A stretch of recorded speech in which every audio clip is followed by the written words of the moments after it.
大好きな彼と結婚することになり、今日、とうとう彼の両親に会う日を迎えた。彼は都内の病院で内科医をしていて、彼の家族は代々医者の家系だという。緊張して迎えた顔合わせの席で、彼のお母さんは私が母子家庭だと聞くと、いきなり表情を変えた。あなたって母子家庭なの？じゃあ高校とかもきちんと通えてないのかしら。まさか中卒とか言わないわよね。そんな低学歴の子がうちの子と結婚するとか、何を考えてるのかしら。突然私を見下し出す。両親が離婚するってことは、あなたの母親に問題があったんでしょ？ああ、もしかして父親が浮気でもしたの？妻や子供を捨てて離婚するぐらいですもの。どうせ父親もろくでもない人間なんでしょうね。すると、今度は彼の父親も口を開く。うちは代々、医者や社長などのエリートを輩出する一族なんだよ。君のような卑しい女性を、うちの嫁だと認めるわけにはいかない。どうせ玉の腰を狙ったんでしょ？中卒で貧乏人の嫁なんて、親戚に紹介できるはずがないじゃない。身の程知らずもいいところ。親の顔が見てみたいわ。人の話を聞きもせず、いきなりの思い込みでの悪口のオンパレード。私のことならいざ知らず、親のことまで悪く言われ、私の堪忍袋の尾は限界を迎えていた。そうですか。そんなに親の顔が見たいなら、今、お見せしますね。え？親が姿を見せた途端、彼の両親は驚愕に目を見開くのだった。私の名前は桜井由奈。今は都内の病院で働いている。両親は、まだ私が幼い頃に離婚したため、母一人、子一人の母子家庭という環境で育った。小さい頃の私は、周囲からはかなり浮いた存在で、生意気で世の中を斜めに構えて見る癖があったと思う。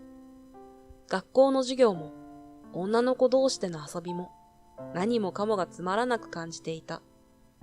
なんでこんな勉強をする必要があるの？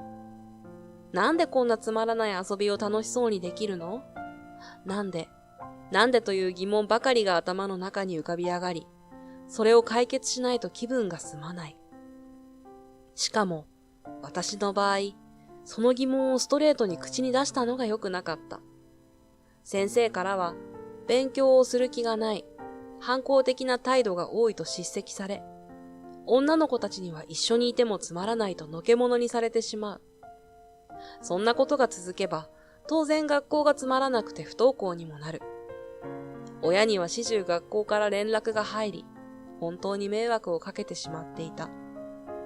もしかして、両親の離婚は自分の責任かもしれない。そう思った私は、それから周囲の雰囲気を読んで、いい子になろうと努力した。人間関係は変わらず苦手だったが、それでも母親に支えられ、無事、私は大学を卒業するまでに至ったのだった。大人になってからは、多少人ともコミュニケーションが取れるようになり、私は何とか仕事に就くことができた。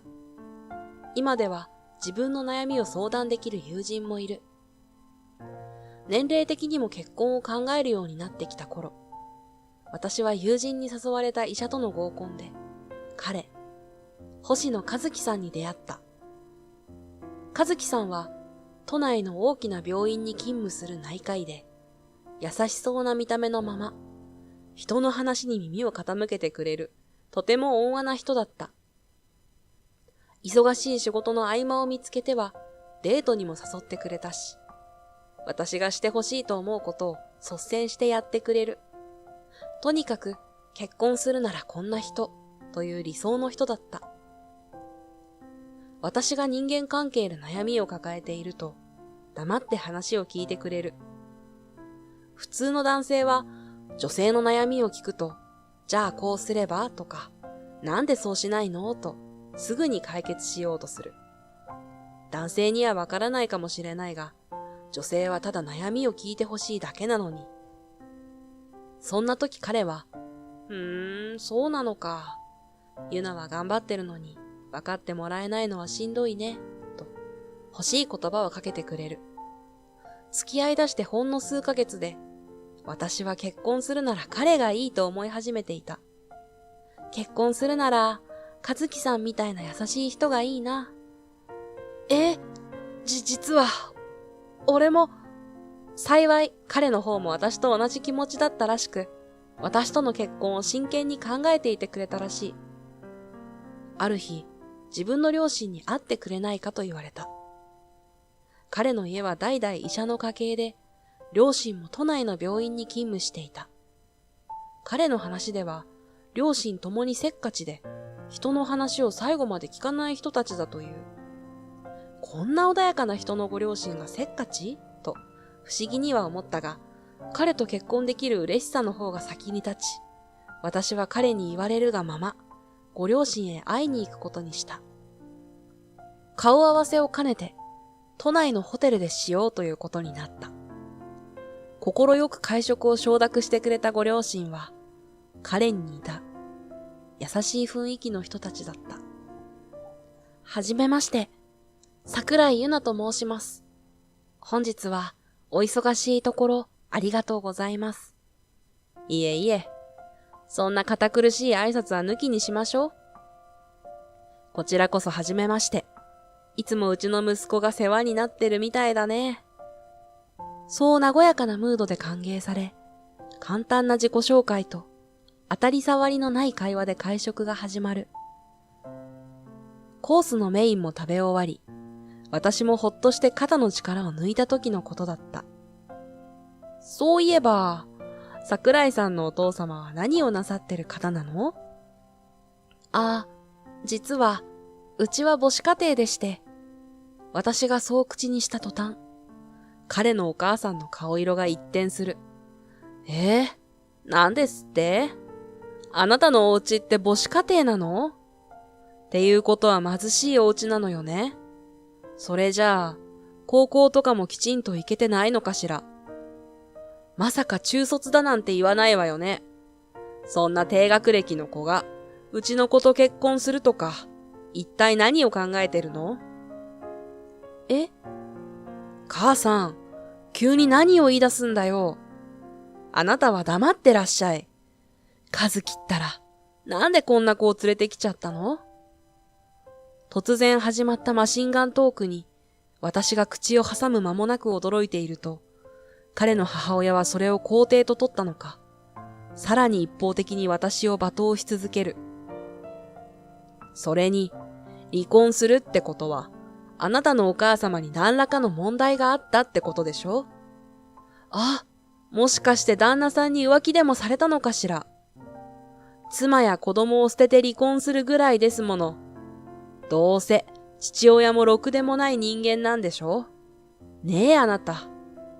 すると、今度は母親の話を聞いていた彼の父親も、大きくうなずいた。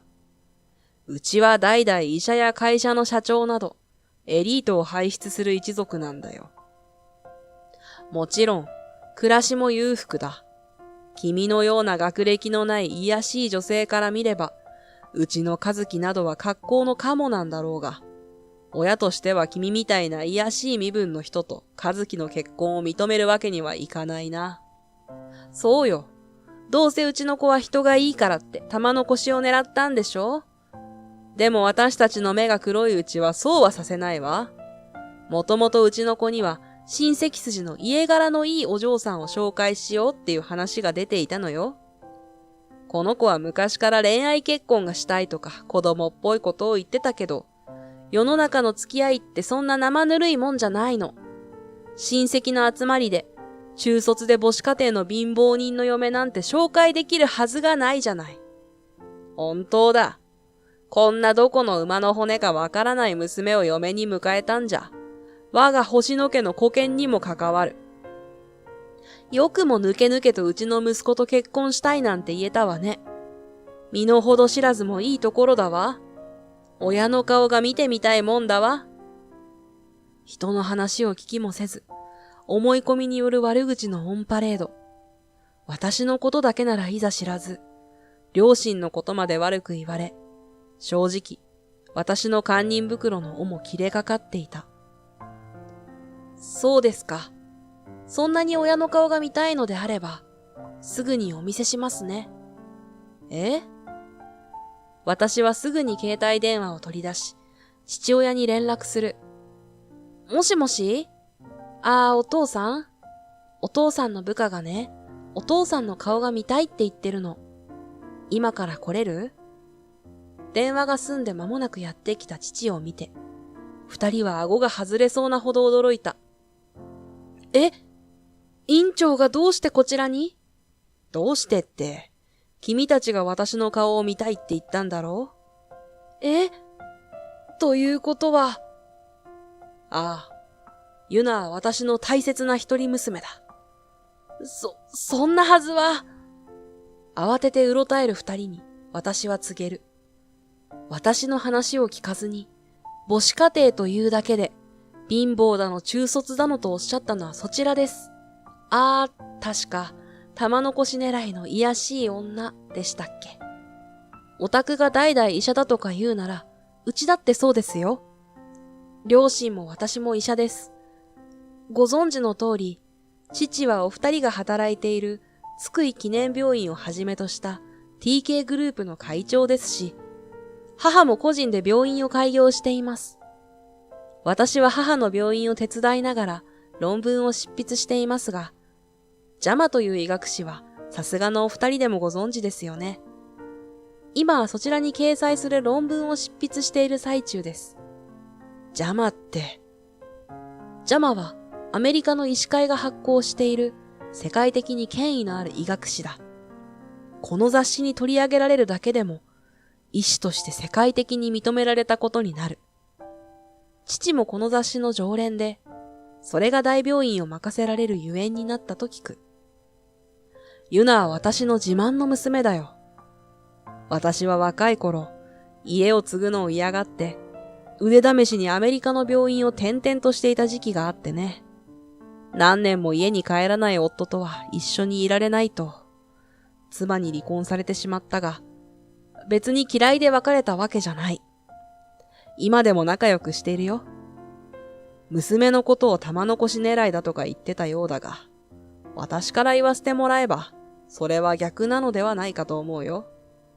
じゃあ、以前おっしゃっていた天才児の娘さんっていうのは、ユナのことだな。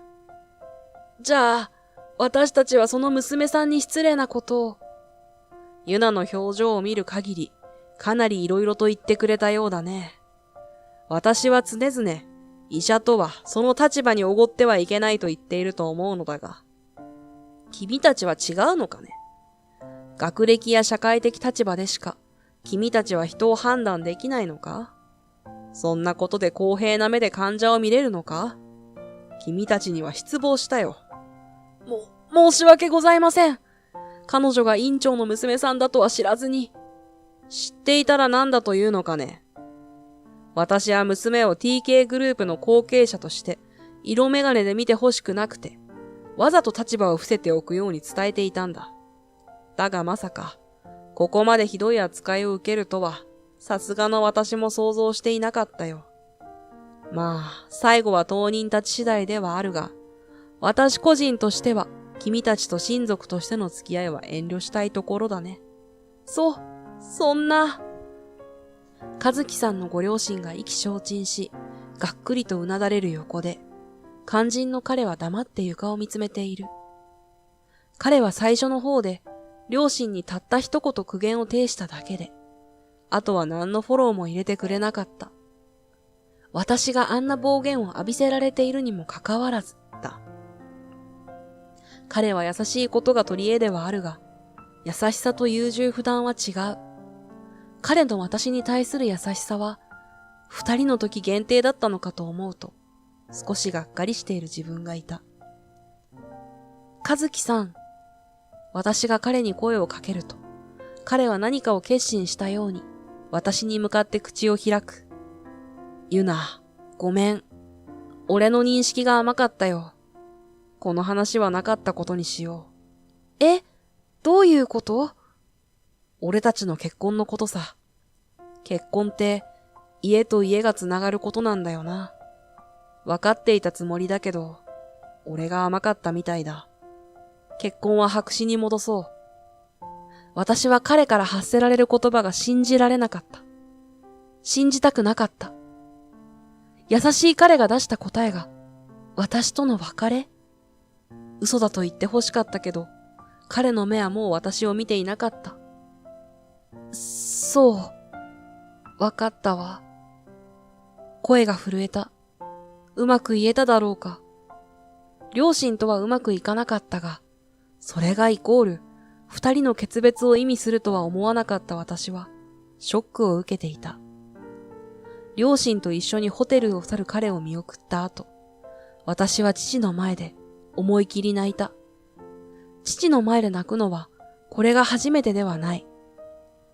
アメリカで父に再会した時もかなり泣いた。母と別れたのは、私が悪かったのではないと聞かされたからだ。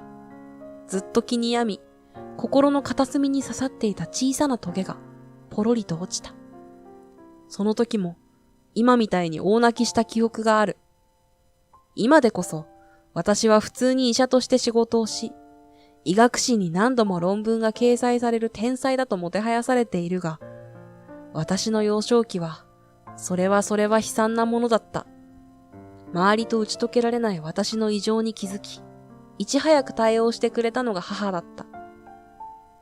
とある研究所に連れて行かれ、様々なテストをされた。結果的に私は IQ180 超えのギフテッドだと分かった瞬間だった。だが、同じギフテッドにも様々な分類があり、救済制度があるのは 2E タイプと呼ばれる発達障害を持つ子たちのものばかりだった。私の場合は、そのタイプには属さない。ねえユナ、あなたに日本の学校教育は向いていないのかもしれない。お父さんがいるアメリカに行ってみる？そう母に言われてアメリカへと渡ったのは、私が小5の時だった。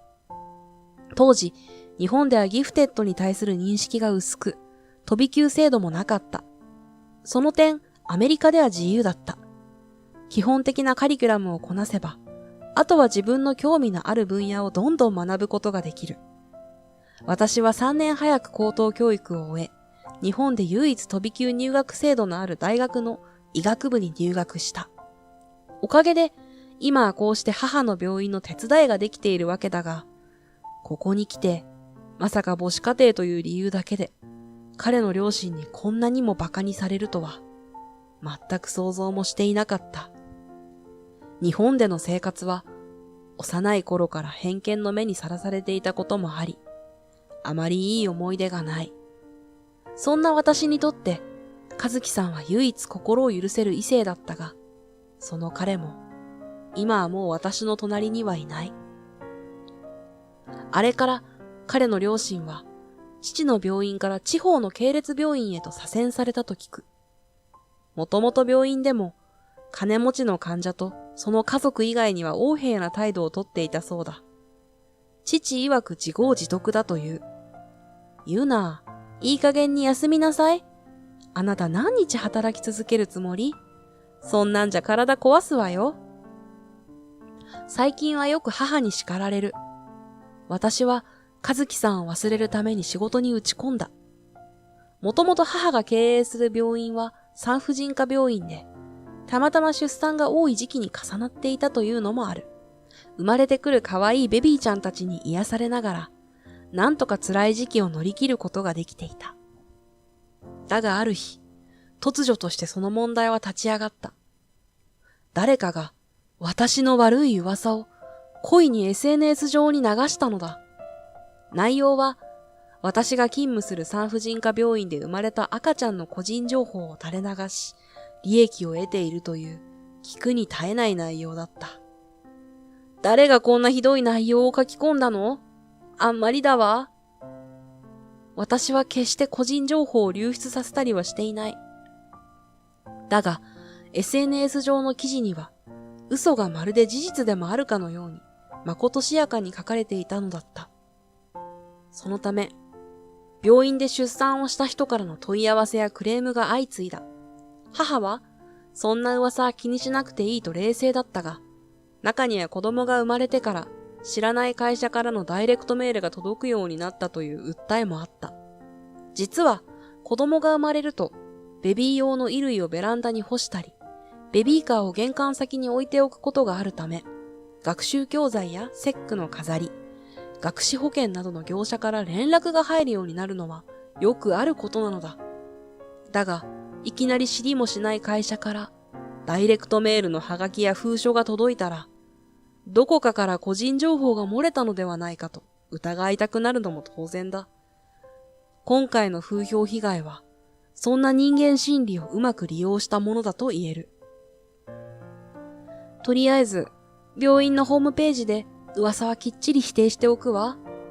その上で相談窓口を開設して、具体的な訴えも聞いてみるわね。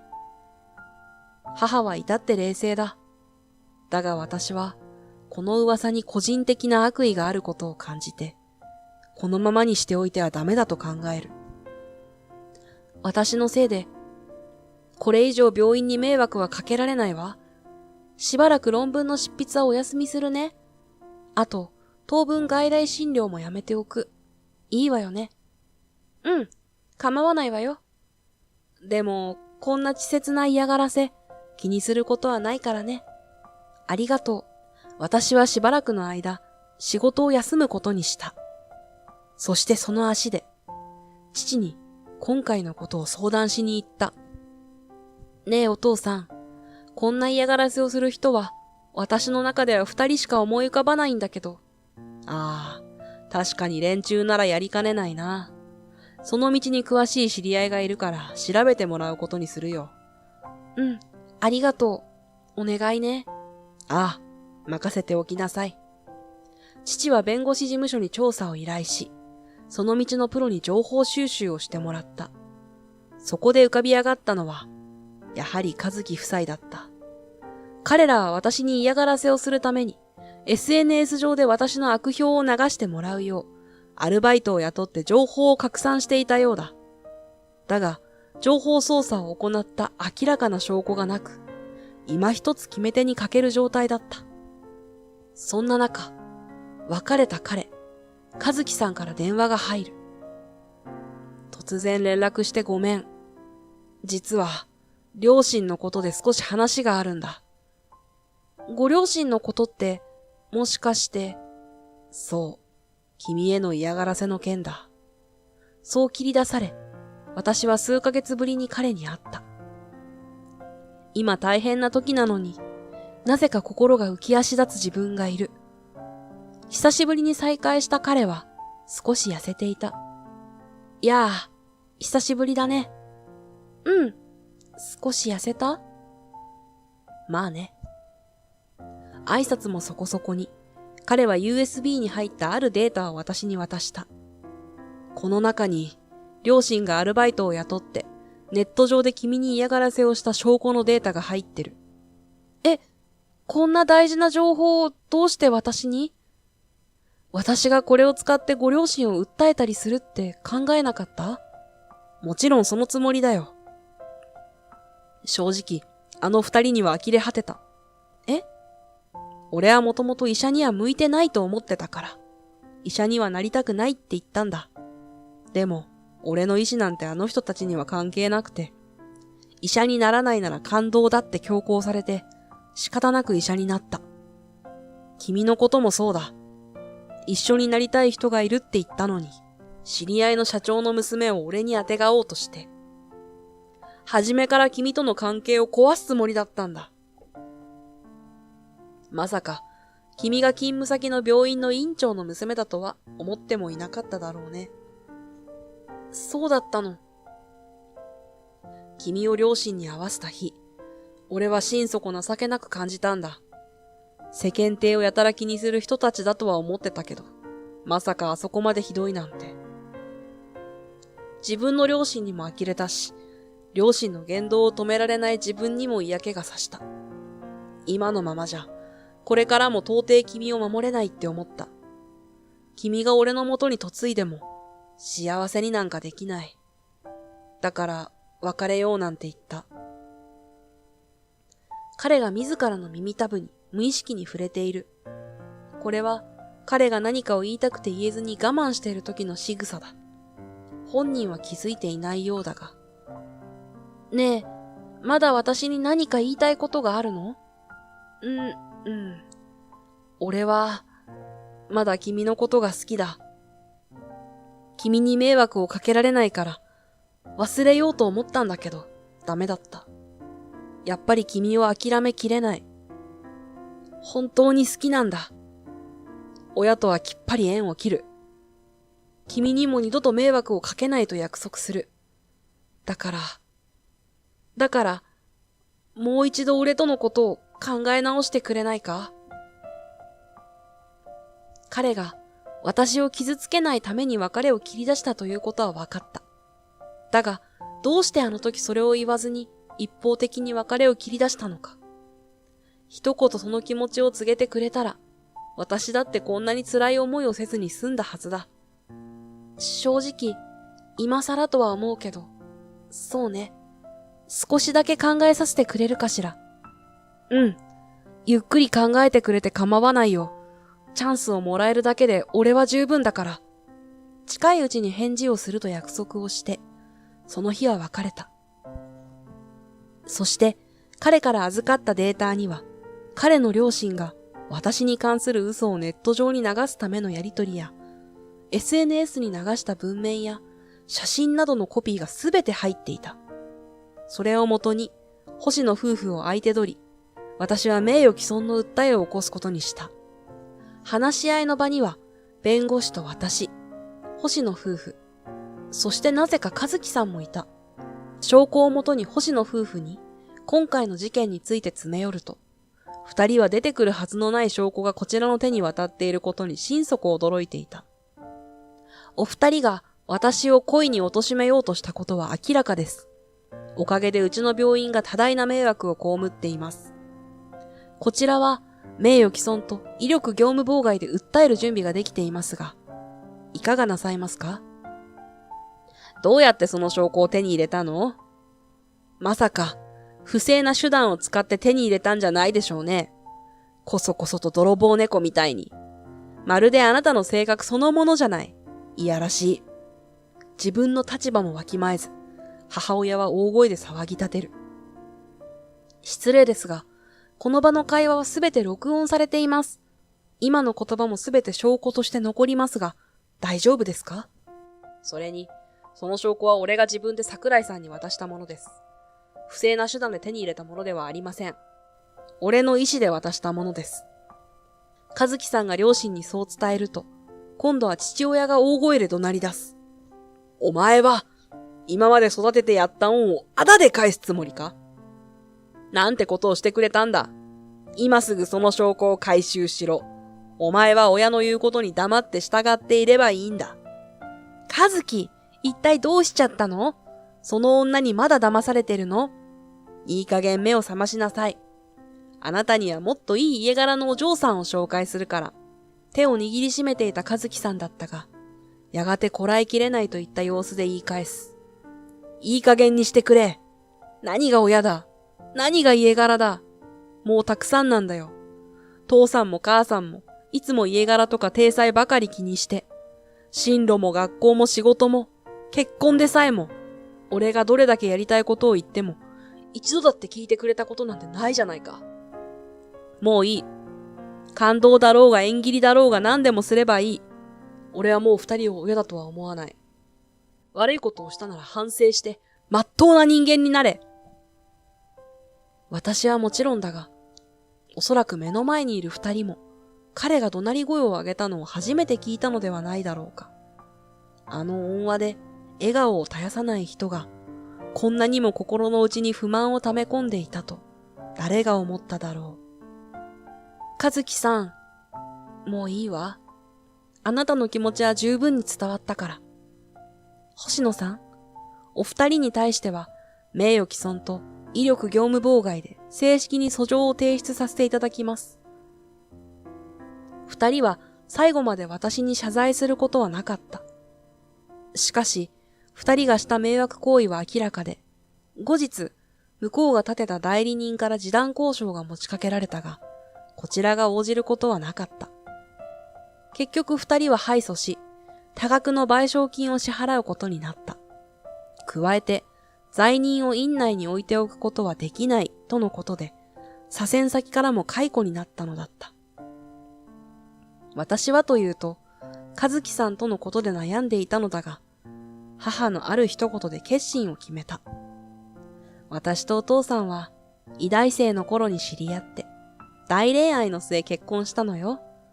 ほら、お父さんの家は資産家で、私は何のこともない公務員の娘だったから。そりゃあ見事に、あちらのご両親に結婚を反対されたのよね。で、二人で反対を押し切って一緒になったの。時間が経っていろいろあって、つい感情的になって別れちゃったけど、今でもなんで別れたんだろうって考える時があるわ。大事な人はね、手放しちゃダメなのよ。確かに、父と母が別れた時は、私もかなりのショックを受けた。アメリカで父に別れた理由を聞いた時は、自分が原因ではないと知り安心したが、あの時父も母と同じことを言っていた。どうして好きな相手と別れてしまったんだろうと。彼は優しさゆえに優柔不断だ。時にそれがイラッとくる時もある。だが、自分だって短気だし、一つのことに夢中になると、周りが全く見えなくなってしまう。そんな自分を、彼はありのままに受け入れてくれたのだ。翌日、私は和樹さんを呼び出し、考えた答えを伝える。私は、自分の考えをうまく口に出して言えないし、何かに夢中になると、他のものが見えなくなる時があるし、普通の人とは感覚が違うのもわかってる。意地っ張りだし、素直じゃない。それでも、いいの？うん。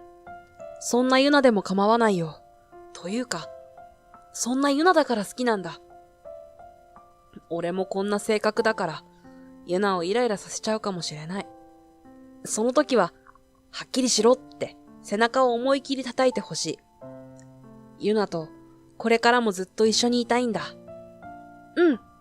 これからもずっと一緒にいよう。うん。今度こそ結婚しよう。そして私たちは無事に結婚することになった。今度こそ誰にも邪魔はさせないと二人で誓った。彼はその後、両親とは縁を切り、自分の夢だったという保育園を開設した。子供好きで優しい彼にぴったりな仕事だとは思ったが、まさか彼の夢が保育士になることだったとは知らなかった。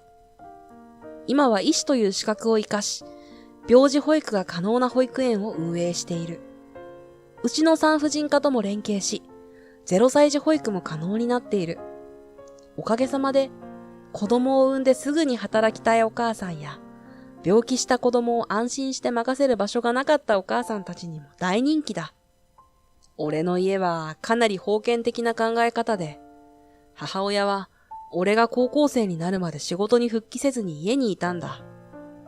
普通に通いの家政婦さんがいたから、あの人は俺の行動一つ一つに目を配って、ことあるごとに干渉をしてきた。そんな息の詰まる環境の中、ボランティアで参加した保育園のインパクトが強烈だったんだよ。あはは、子供たちのパワーってすごいもんね。忖度なんて存在しない世界が新鮮だったんでしょ？そうなんだ。それまで自分の感情をずっと抑え込んでばかりだったから、自由に動き回る子供たちを見てるだけで、自分まで自由になれた気がしたんだ。それからは、保育園のボランティアによく参加するようになって、いつか自分も子供に関わる仕事がしたいって思うようになったわけだ。うん、その気持ちわかる。私もお母さんの働いてる病院で赤ちゃんを見て、なんて自由で可愛い生き物なんだろうって思ったもの。今の世の中は、子供を産んでも周囲に相談できない母親が多い。ちょっとした不安がどんどんネガティブな思考になり、やがてその矛先が子供に向かってしまうことがある。私たちは、そんなお母さんたちの不安に向き合い、お母さんや子供の避難所になりたいと思っている。もしかしたら、うちの子は病気かもしれない。他の子とどこか違う。周囲に馴染めない。そんな不安にも専門的な視線で相談に乗ることも可能だ。目指すはお母さんと子供のよろず相談所。世の中の子育てに関するちょっとした悩みに答えられる場所を提供したい。そんなささやかでちっぽけな行動が、もしかしたら大切な小さな命を守ることにつながるかもしれない。彼となら、そんな夢も叶いそうな気がするのだった。父が営むラーメン屋にドキュンたちがやってきて、父に向かって怒鳴り散らした。おいこらじじい、耳ついてんのかよ。桜組に立てついたらどうなるか教えてやるよ。こんな店潰してやる。立てつくやつは潰せって組長命令だ。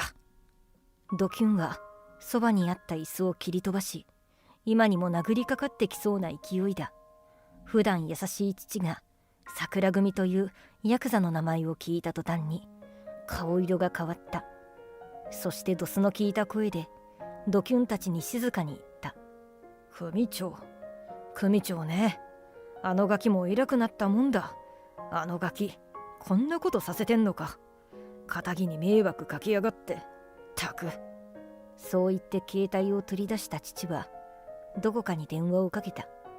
そして父に呼び出された人物を見たドキュンたちは顔を真っ青にして震え出すのだった。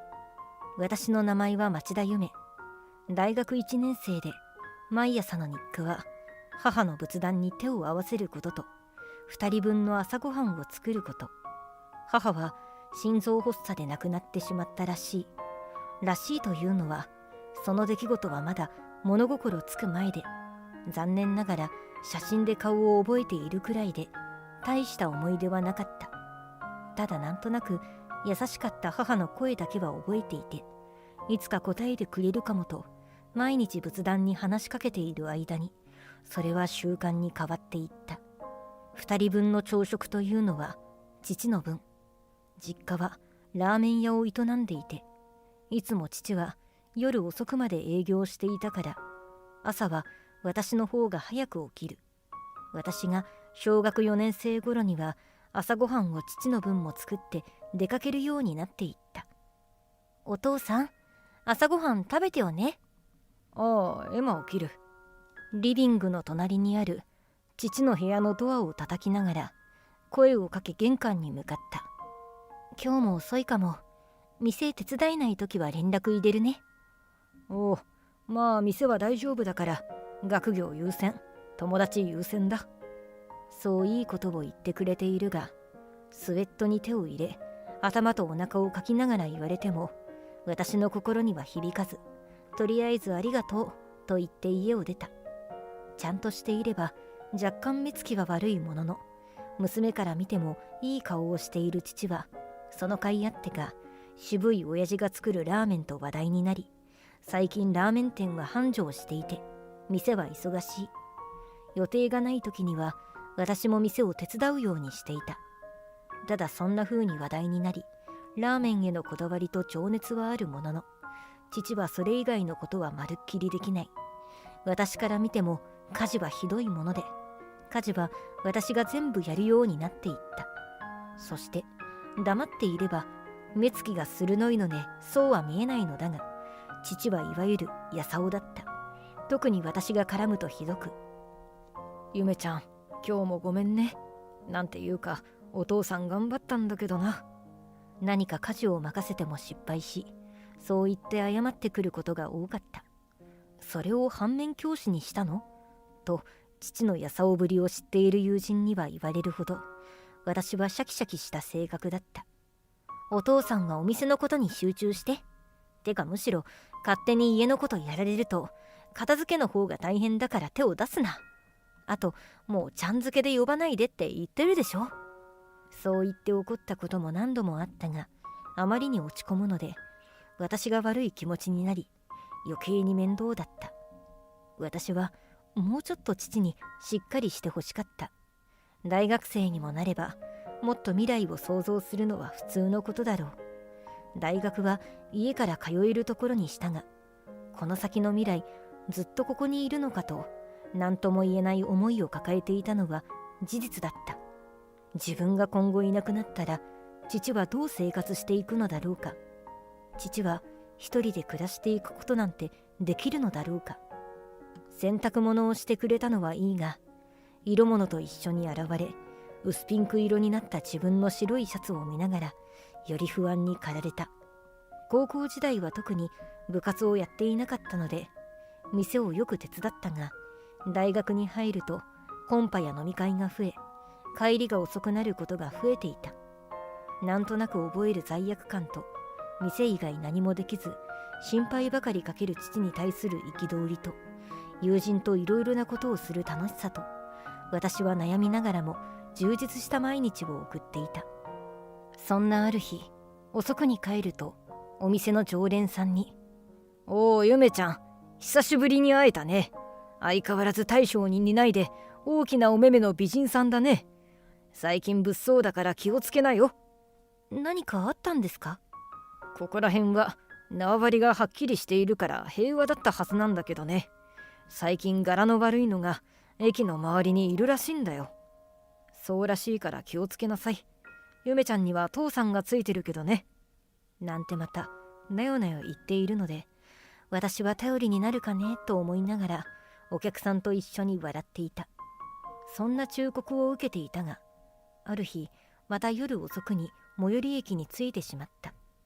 お客さんの話を思い出したが、そこからラーメン屋までは徒歩15分ぐらいなので、タクシー使うのももったいないと思い、特に気にしないで歩き出してしまった。ロータリーを外れ、少し奥の道に入ったところで誰かにつけられている気がして、後ろを見ると柄が悪い男たちがいた。私が気づいたと知ると、ニタニタと笑いながら話しかけてきた。お姉さん、一人でこんな時間に危ないよ。そうそう、僕たち送ってってあげようか。可愛いんだから怖い男の人たちに悪いことされちゃうかもよ。俺たちは優しい男の人たちだから安心してね。そう言いながら距離を縮められ、壁側へ追い込むように3人のドキュンに囲まれ、言い寄られたが、一瞬の隙をついて逃げ出すことに成功した。待てよと声が聞こえたが、後ろは振り向かずになんとか走って逃げることができた。ラーメン屋のドアを勢いよく開けて逃げ込み息を切らしていると、もうお客さんはいなく、片付けをしていたらしい父がびっくりしたように、どうした？何かあったのか？と心配してくれたが、父に心配されたくなかった私は息を整えながら笑顔で答えた。なんでもないよ。友達とご飯食べ過ぎちゃったから運動。そう言ってごまかし、慣れないことすると疲れるなと言って部屋に帰った。部屋に着くと足の力が抜け、座り込んで立てなくなってしまった。後から怖さが襲ってきたのだ。たまたま逃げ出せたからよかったけども、人通りもなくあのまま捕まっていたらと思うと、想像するだけで体が震えてしまった。自分の体をぎゅっと抱きしめると、自然にお母さんとつぶやいてしまった。私ははっと我に返り、今後は夜遅く帰らないようにと決めた。しかし一度会ってしまったから、意識するようになったからか、私が目つけられてしまったのか、遅くない時間に帰っても駅前でドキュンを見かけるようになってしまった。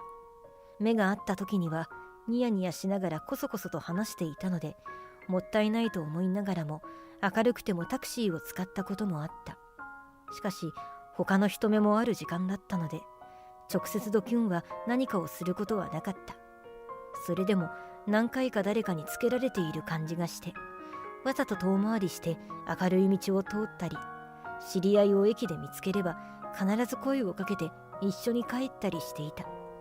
そんなことを繰り返していたら、私に興味をなくしたのか、ドキュンたちがこっちを見ることはなくなり、気づけば駅前で見ることもなくなっていたので、私は少しずつ安心し、不安もなくなっていっていた。ある日、大学が休みになったのでラーメン店を手伝っていると、ちょうど客が切れたところで酔っ払ったドキュンたちが来店してきた。なんだ、客が一人もいないじゃないか。本当にうまいのか？そうらしいですけどね。看板娘も有名らしいですよ。へえ、それは会ってみたいもんだな。そう言いながら入ってきたが、私を見て驚いた様子はなく、分かってきたのか、普段と違い髪を縛っているので私と気づいていないのか分からなかったが、3人は私を見てニタニタといやらしい顔をしていた。私は前回のことがあったので対応方法をネットで少し検索をしていた。怖がる素振りや威嚇よりも淡々と毅然とした態度をするのがいいと書いてあったことを思い出し、父に心配かけたり騒ぎが大きくなって怪我をさせたりもしたくなかったので、普段通り接客することにした。ご注文はどうなさいますか？水を持っていきながらいつものように問いかけた。夜に逃げられちゃったお姉さんとか？そう一人が言うと、他の二人はキラキラと笑い出し、私は自分だと分かっていることに気づいたが、笑いもせずにご注文はと繰り返した。足が震えたが、怖がっていることを悟られてはいけない。私は怖がっていることが気づかれないように必死だった。早く終われ、早く終われ。そんな私の態度が気に入らなかったのか、一人のドキュンが大きな声を出してきた。調子乗ってんじゃねえぞ。内心ビビってんだろ。強がってないで一回俺らと遊ぼうよ。一回遊んだらハマっちゃうかもよ。そうそう、バイトなんていいから一回座って座って。ドキュンたちは父もいるのに大きな声で私をバカにし、ついには腰に手を回して引き寄せられてしまった。いや、やめてください。私が大きな声を出したことで騒ぎを聞いた父が血相を変えてカウンターから出てきた。普段やさおでほんわかしている父はドキュンにつかまれている私を見て、いつもの父とは違う顔になった。娘を離してもらおうか。頭に巻いているタオルを取りながら、いつもとは違いドスが効いた声で父は言った。そして額には大きな傷があった。昔何度かなんでその傷がついたか聞いたことがあったが、毎回答えが違う謎の傷で、普段は見えないように隠していた。父が傷のことを気にしていると思って物心ついた頃からは聞かないようにしていた。私も久しぶりに見たからか、今の父の顔と合わせるとなかなかの迫力だった。それでもドキュンはひるむことはなく、俺ら桜組なんだぞ。聞いたことあるだろう、おっさん。この辺を牛耳ってるヤクザだぞ。なあ、いいだろ。娘とちょっとデートさせてくれれば商売させてやっからさ。じじいは引っ込んでろよ。桜組だって。いいから娘からその汚い手をどけろ。これは誰かの命令で動いているのか。ドキュンは父の質問にキラキラ笑いながら近くの椅子を蹴っ飛ばす。椅子が父の足にガツンとぶつかった。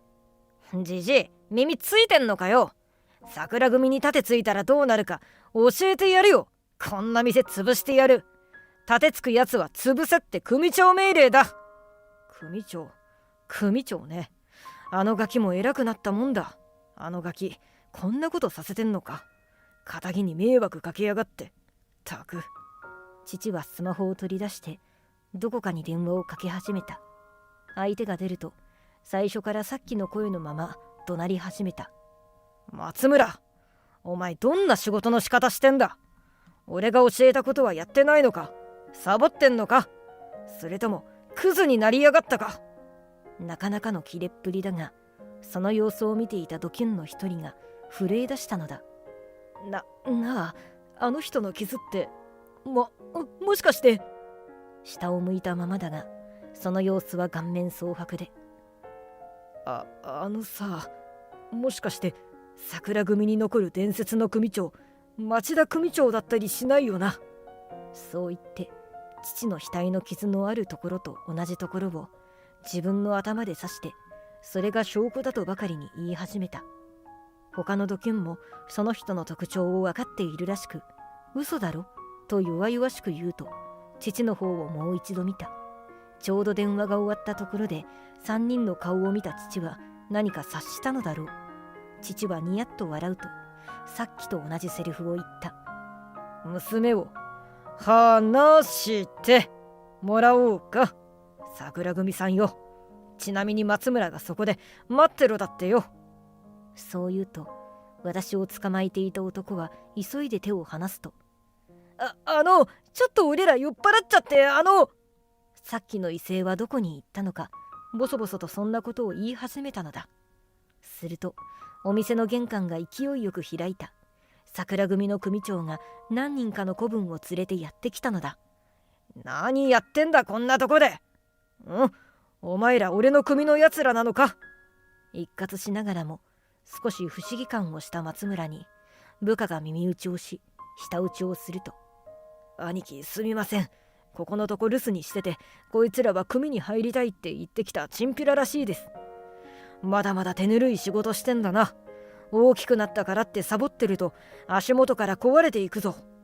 そう一括するように睨むと、松村さんはお前らのせいで怒られたじゃないかと、親に怒られた子供のようにドキュンを睨んだ。もちろんそんな様子の松村にドキュンたちは恐怖で意識を保つのが必死な顔をして、蛇に睨まれたカエルのように震えていた。父は言いたいことを言い尽くした後、まあいいといった顔をし、さっさと連れてけといった動作をした。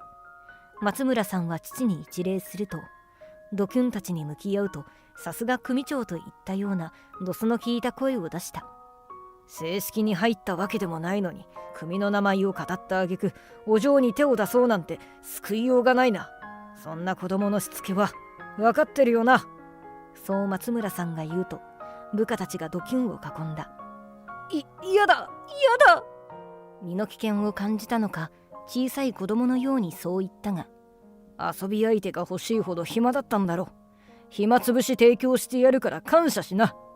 そう最後は言われ、抵抗むしく連れて行かれた。松村さんは私を見ると優しく言った。大きくなったな。最後に見たのは君のお母さんが亡くなった時だったもんな。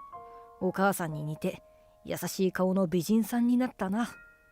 私が困惑して説明してくれといった顔をしていたのだろう。ちらっと父を見ると、父ももう仕方ないといった顔をしたが、自分で話したくないのか、松村さんが説明をしてくれた。父は桜組の元組長だというのだ。この時点で私の思考は一旦停止しそうになるほど驚いたが、松村さんはその時の右腕だったそうで、当時で言えば一番身近にいた人だった。父は組長まで上り詰めたが、仇である幼なじみのお母さんと結婚したので、身の心配をされた母から組から抜けてほしいと再三言われていたそうだ。しかし他に稼ぎ方がわからないし、今更どうしていいかわからなかった父はいつまでも決心できずにいたそうだ。そんな中、母は私を産んだ後に病気で亡くなった。父は母が亡くなったのは自分が心労をかけたせいではと悔いた。そしてもし自分に何かあったら私を一人にすることになる。それに私を極道の道に最初から引きずり込みたくないと思ったとのこと。それで父は組長の座を松村さんに譲り、足を洗い修行をした後にラーメン屋を始めたそうだ。今はこんなやさおだが、昔はかっこよかったんだぞ。世間的には急に消えた伝説の組長ってわけだな。そう言って私の頭を撫でながらキラキラと笑ったが、父は恥ずかしそうに不安そうに私を見ながら、手をどけろと松村さんに言った。私がどんな反応をするか心配だったんだと思った。だから今まで過去のことは隠していたんだろう。私は父の方を見ながら、お父さん、かっこよかったよ。助けてくれてありがとうね。そう言って笑顔を見せたが、ゆめちゃん、まさかのいつものやさおバージョンで抱きついてきたので、私は思わず避けてしまった。そんな私たちを見た松村さんはお腹を抱えて笑い、最後は幸せで何よりと言ったように満足そうに優しい笑顔を作ると、笑って腹が痛いわ。そんなことを言いながら帰ろうと店のドアの方に向かったので、ありがとうございます。また今度はラーメン食べに来てください。そう背中に言うと、後ろを向いたままだったが、手をひらひらと振ってくれた。私は車が去るまで手を振り返し続けた。その日の夜、お風呂から上がってくると声が聞こえた。声の方に行くと、父は仏壇に手を合わせながら、俺はちゃんと夢を守れているのか、由美子との約束を守れているのか心配になると不安を漏らしていたので、大丈夫だよお父さん。そう後ろから声をかけると、少し惹かれてしまった、参ったなといった顔をして、またポリポリと頭とお腹をかいていた。後日本当に松村さんが食べに来てくれたので彼らのことを聞いてみたが、警察に突き出したような、島に送ったような、工事現場にいたようなと適当なことを言っていたが、最終的には私が今後会うことはないから心配しなくて大丈夫だよと自信満々に言うので、ある意味怖くなってそれ以上聞くのをやめた。父もあれからも相変わらずだけど、父に今まで守ってもらっていたんだと実感した私は、今まで以上に家族を大事にしながらも、自分の意志をしっかり持って父のように誰かを守れる人になりたいと思った。私の父は大きな秘密を抱えている。でもとても素敵な父だ。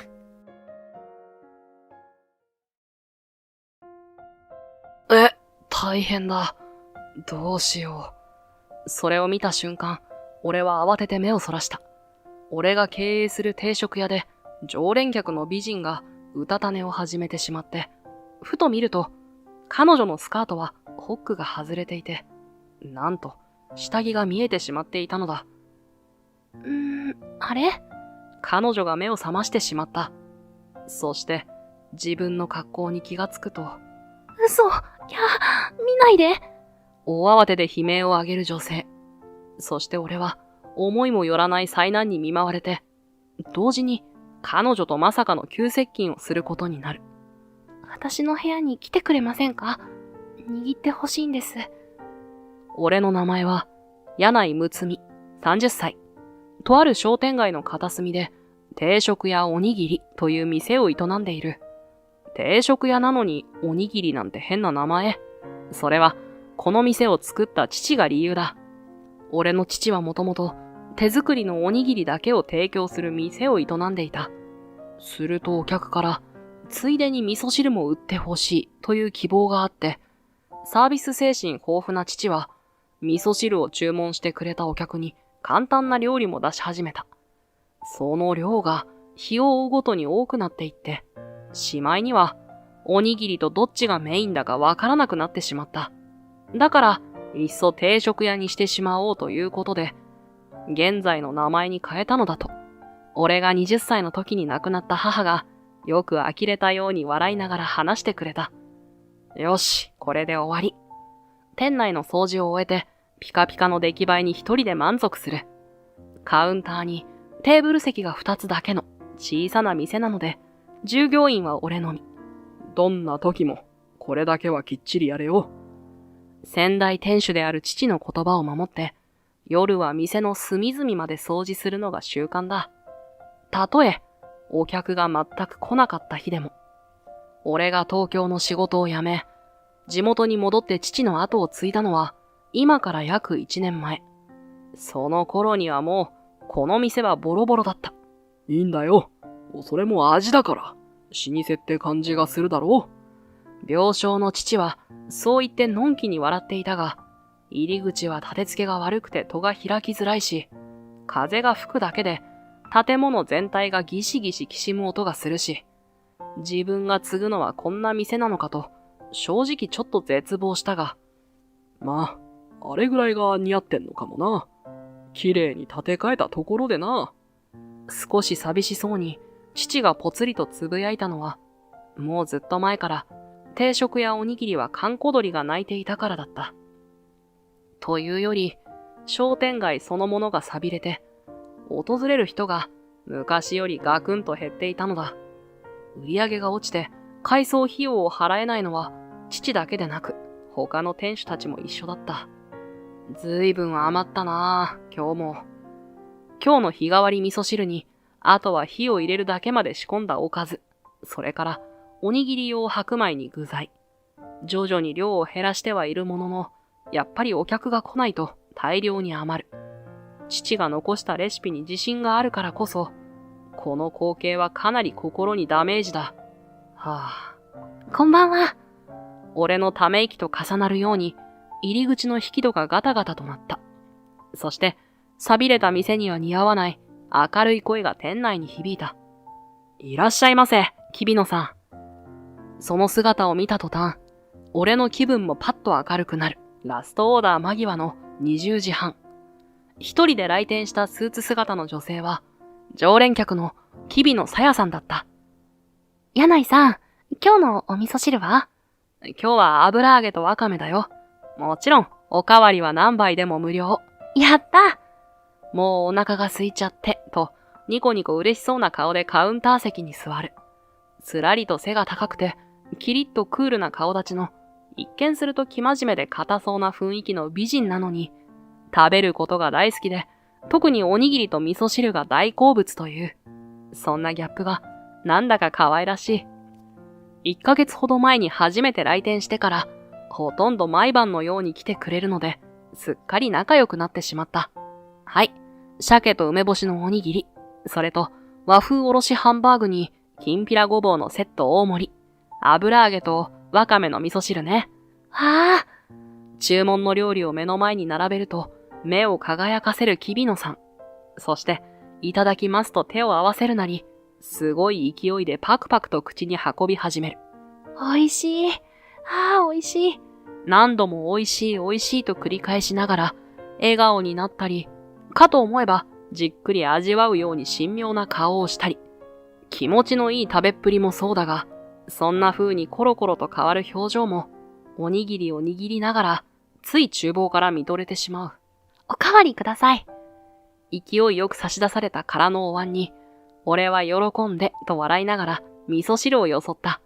閉店時間の前に掃除をするのは、どうせお客が来ないからだが、実は、キビノさんに少しでも気分よく食事をしてほしいからでもあったりする。いつの間にか俺は、彼女と会えるのが楽しみで仕方なくなっていたから。ある日のキビノさんも、やっぱり惚れ惚れするような食べっぷりだった。おにぎりは全種類を1個ずつ、合計で6個。しじみの味噌汁は3杯。大盛りの野菜炒めと同じ量のおかわりもペロリと平らげて、ごちそうさまでした。元気よく手を合わせて、なおも余裕そうにニコニコと笑っていたのだった。もしかして、まだ食べられそう？うん。お腹いっぱいよ。とっても美味しかった、今日も。ありがとう。そういえば、今日はカウンターじゃないんだね。ええ。なんとなくそういう気分で。珍しくテーブル席。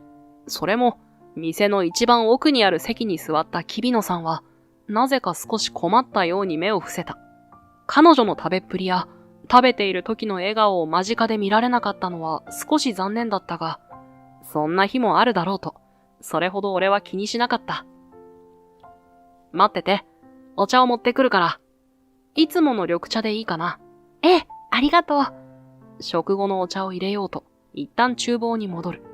そして、再びホールに戻ってくると、そこには初めて見る光景が広がっていた。キビノさん？小さい店なので、そばまで近づかなくても聞こえてくる。椅子にもたれたキビノさんは、寝息を立てて居眠りをしていたのだ。お腹いっぱいで、いや、疲れてたんだろうな。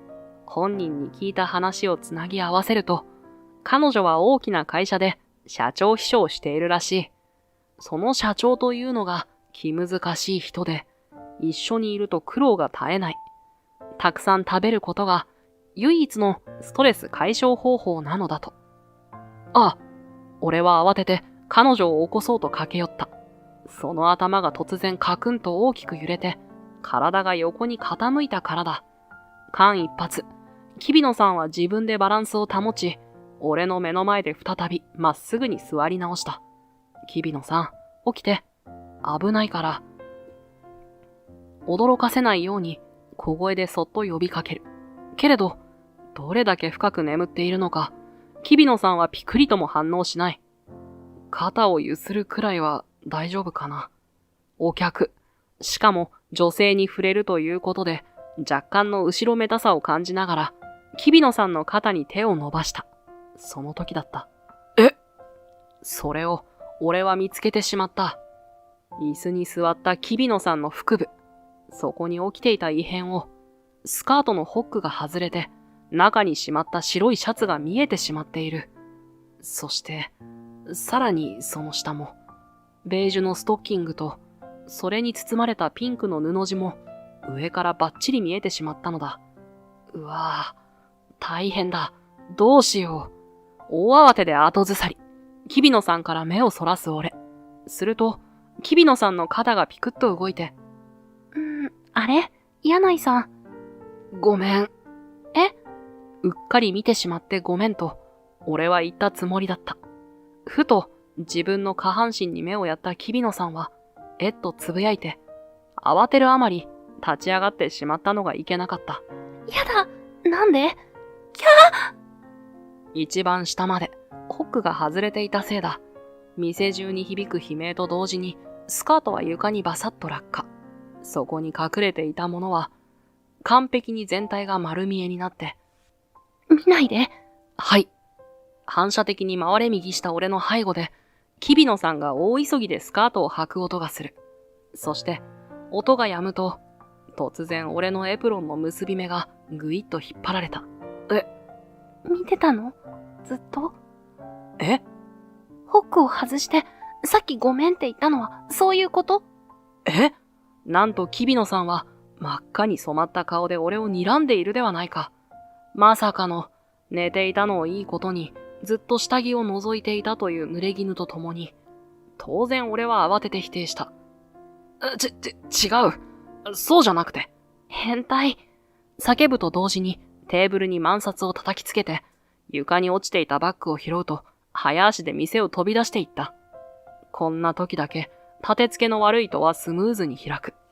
俺は引き止めるタイミングを失って、その後ろ姿を呆然と見送るだけだった。変態。その一言を引きずりながら、あっという間に数日が過ぎていった。その間、キビノさんは一度も来店しなかった。もしかして、もう二度と会えないんだろうか。そんな想像が、俺をさらに落ち込ませたのだが、その日は突然に訪れた。ごめんなさい。以前と同じ20時半過ぎ、店にやってきたキビノさん。彼女が来ないなら、もう閉めようかと。外でのれんを下げていた俺が驚いていると、突然目の前で勢いよく頭を下げたのだ。ずっと、柳井さんに謝らなきゃって。でも、勇気が出なくて。あれから自宅に帰ったキビノさんは、ようやく我に返った。冷静になって考えれば、スカートのホックを外したのは自分。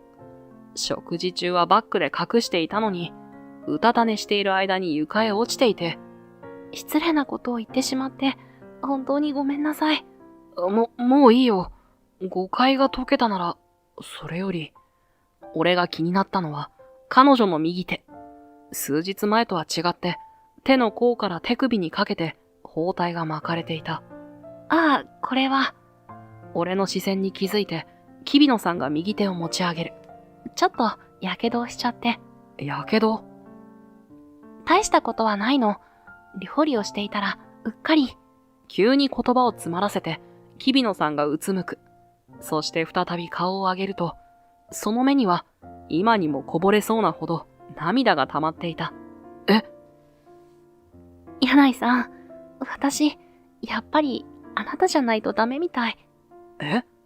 突然そんなことを言い出して、俺の片手を、キビノさんがぎゅっと、両手で握ったものだから、もう片方の手からは、のれんがカラーンと音を立てて、地面に落ちたのだった。私ね、料理が全然できないの。28にもなって。ひとまず店の中に招くと、キビノさんは恥ずかしそうに顔をあからめながら告白を始めた。実家暮らしが長かったせい。もともと不器用なの。これもうっかり鍋にぶつけて。自分の右手を見下ろして、左手で額を押さえてため息をつく。つまり、俺じゃないといけないのは、料理がってこと？そうなの。あんまり美味しくて、つい毎日みたいに通っていたら、つい大事なことを忘れていたというか、食べすぎて太っちゃったの。真っ赤な顔を覆って、キビノさんは消えそうなほど小さな声でつぶやいたのだった。ただでさえ太りやすい体質なのに、こんな時間にいつもあんな量を。柳井さんも思ってたでしょ？日に日に太っていくなーって。俺？いや、そんな。むしろ細すぎるくらいで。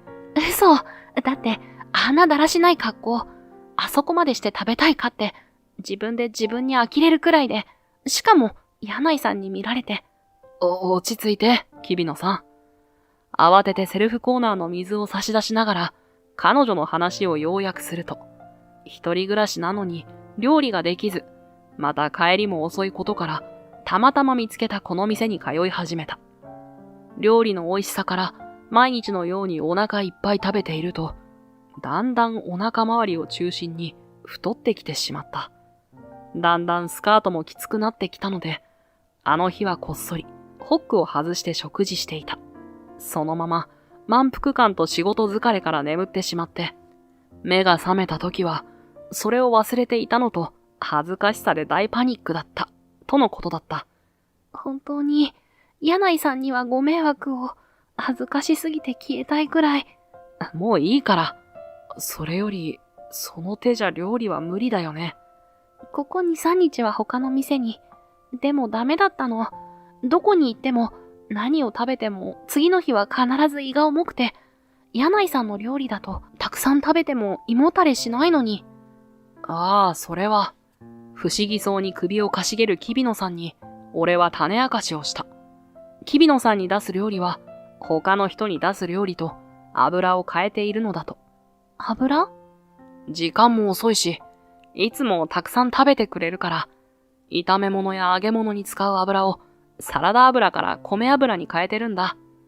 米油は玄米を白米へ精製する際に出る米ぬかから絞った油だ。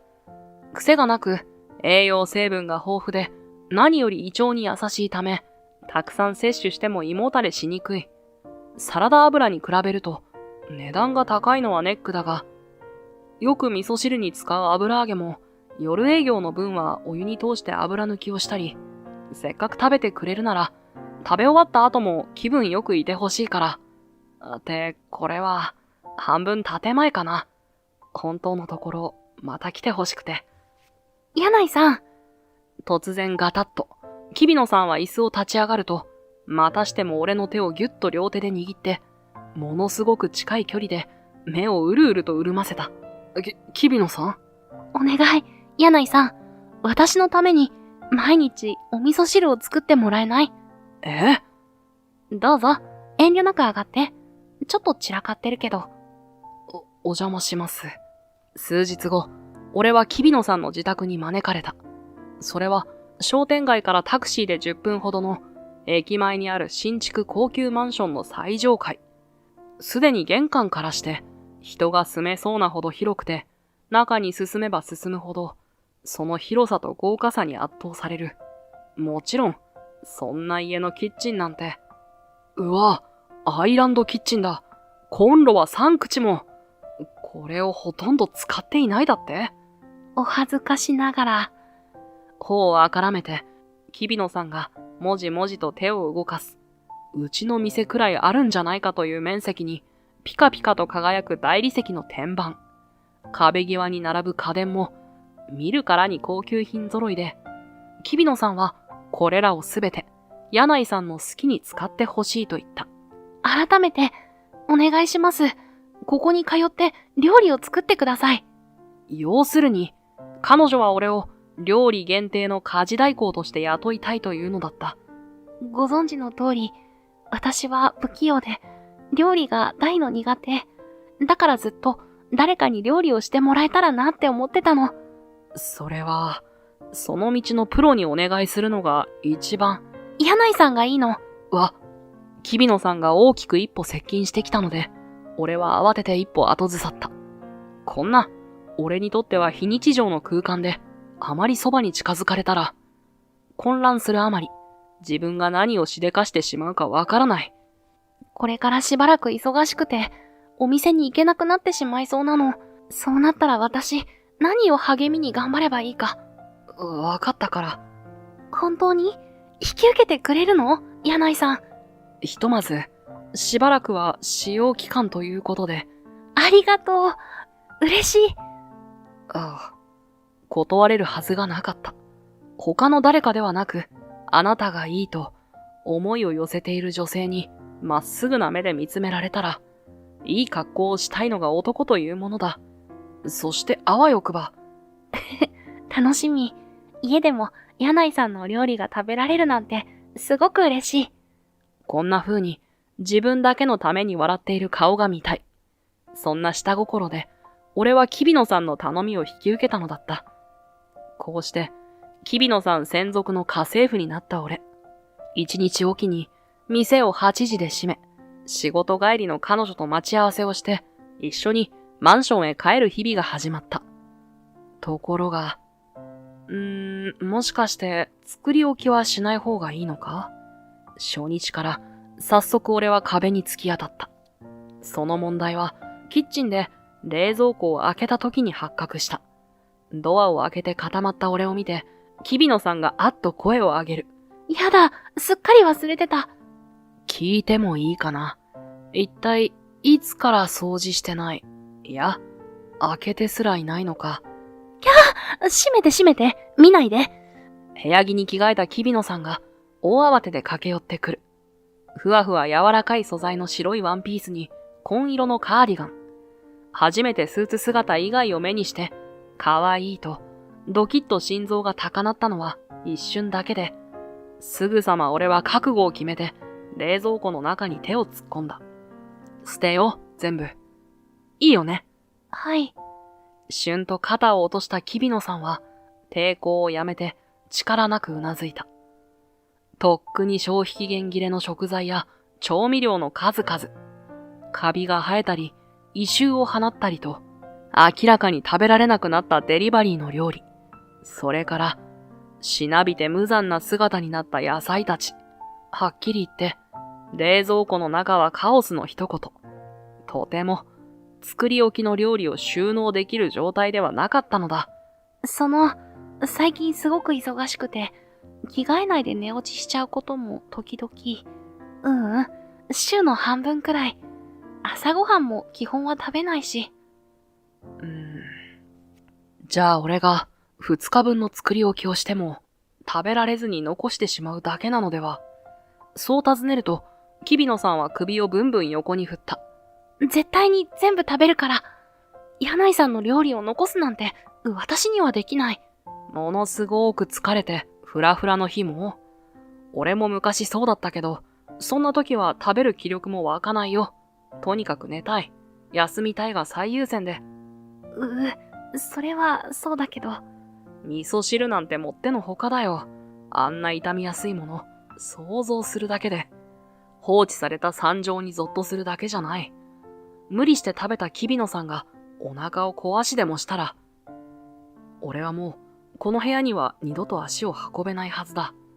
とりあえず今からは今晩の分だけ作るよ。それなら味噌汁も作れる。今後については明日また考えるとして。明日も来てくれるの？思わず食材をスーパーの袋から出す手が止まったのは、アイランドキッチンを挟んで嬉しそうに身を乗り出したキビノさんが着ているワンピースのせいだった。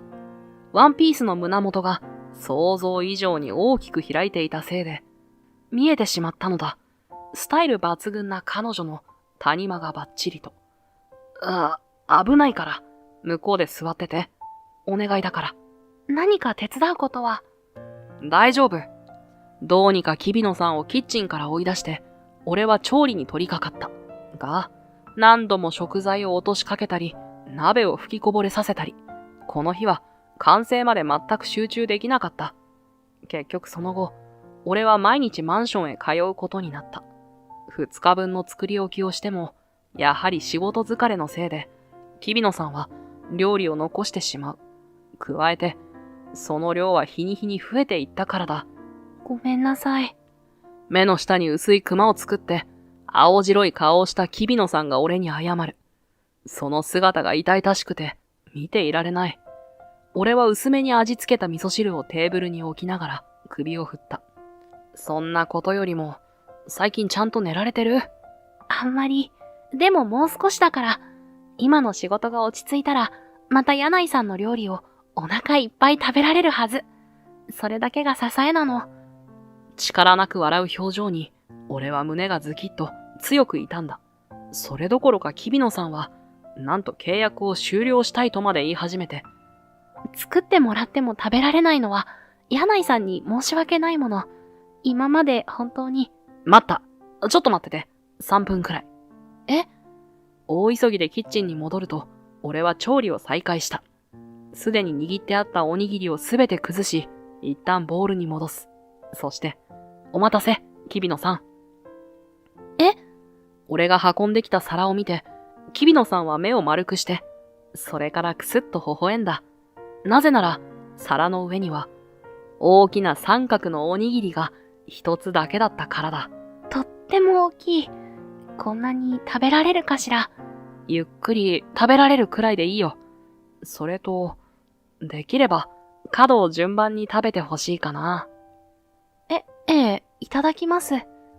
おずおずとおにぎりを両手に持つと、まずは一番上の角を小さく頬張って、途端に、キビノさんはと目を見開いた。これ、もしかして、きんぴらごぼう？正解。俺はニヤッと笑って、別の角を食べ始めたキビノさんを見守った。一番上の角には、細かく刻んだきんぴらごぼう。左右の角には、唐揚げとサバの竜田揚げ。三つの角に、それぞれ別の料理を埋め込んだ。彼女のためだけの特別なおにぎりだ。狙い通り、食欲がなかったキビノさんは夢中で頬張り始めた。美味しい。どこを食べても私の好きな料理が出てくる。子供の頃、父さんがよく作ってくれたんだ。俺は偏食気味で、放っておくと好きなものばかり食べたから、こうすればいろいろなものを食べるだろうって。むつみだけの特別なおにぎりだぞ。そう言って笑う父のおかげで、俺は偏食を克服することができた。次はどんな料理が出てくるのか、楽しみながら食べることができたから。食事をする力が湧かないのは、体力を使い果たしてしまったのと同時に、心も弱っているから。そう考えた俺は、キビノさんに食べる楽しさを思い出して欲しかったのだ。ああ、美味しかった。こんなにお腹いっぱいなんて久しぶり。あっという間におにぎりを、ついでに味噌汁も完食すると、キビノさんの顔には血色が戻ってきた。俺も久々に彼女の笑顔が見られて、胸いっぱいに嬉しい気持ちが広がる。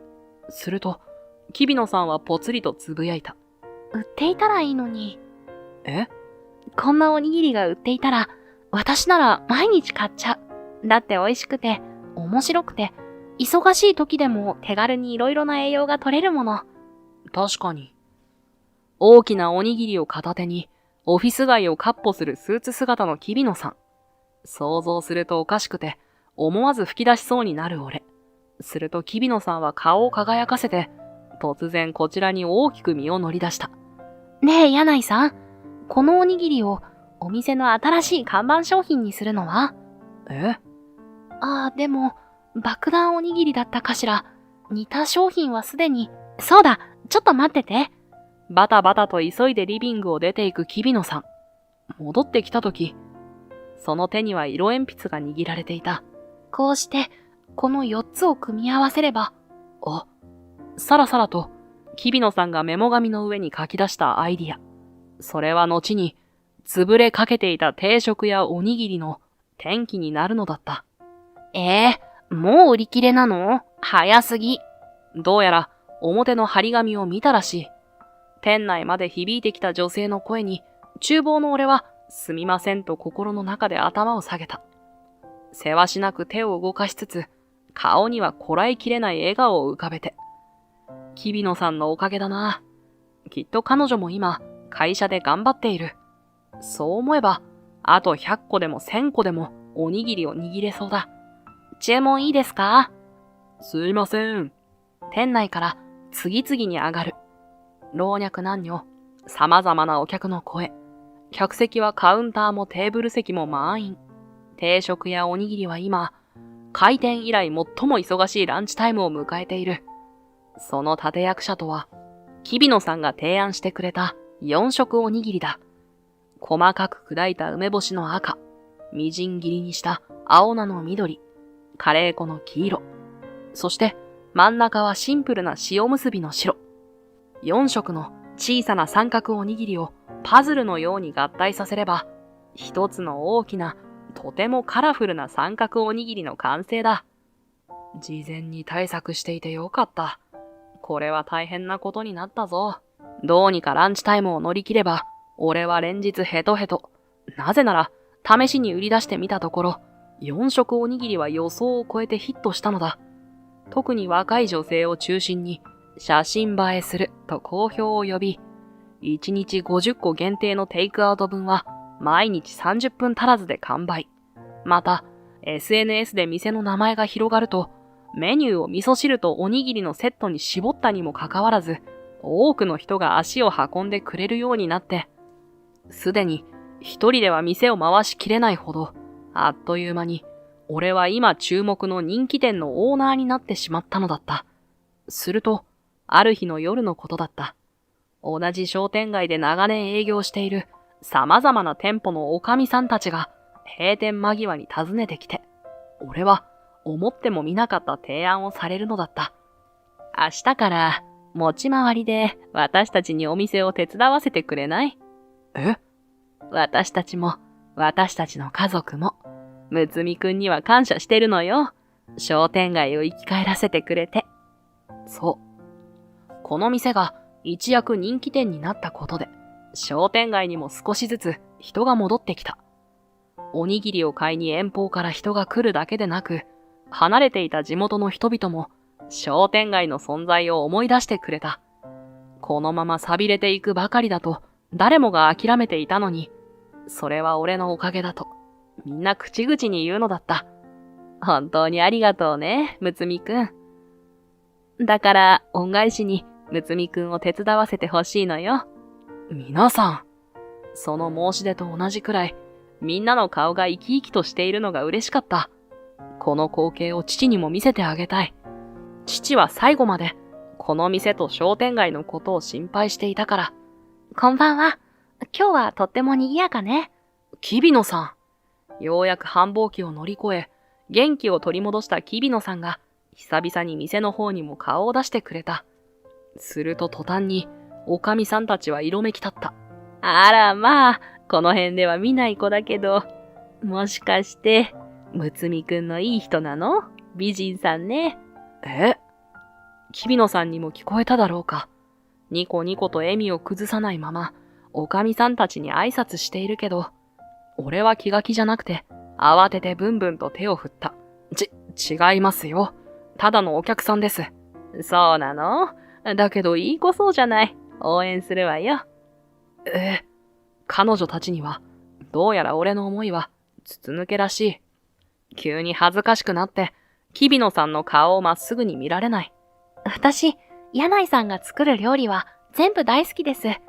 その一言で、日比野さんは一躍、おかみさんたちのアイドルになった。やがて、仕事の関係とのことで、日中も顔を出すようになると、彼女はいつも人々に囲まれて、その明るい性格から、すっかり商店街の人気者になってしまった。皆さん優しい人ばかりね。私、この商店街が大好き。そう言って、にっこり笑った彼女に、俺は見とれたけど、内心では、みんなの日比野さんになってしまった彼女に、少し複雑な思いだったりするのだった。ところが、そんな日々は、唐突に終わりを迎えた。最近どうしたのかね？さやちゃん、元気かしら？はい。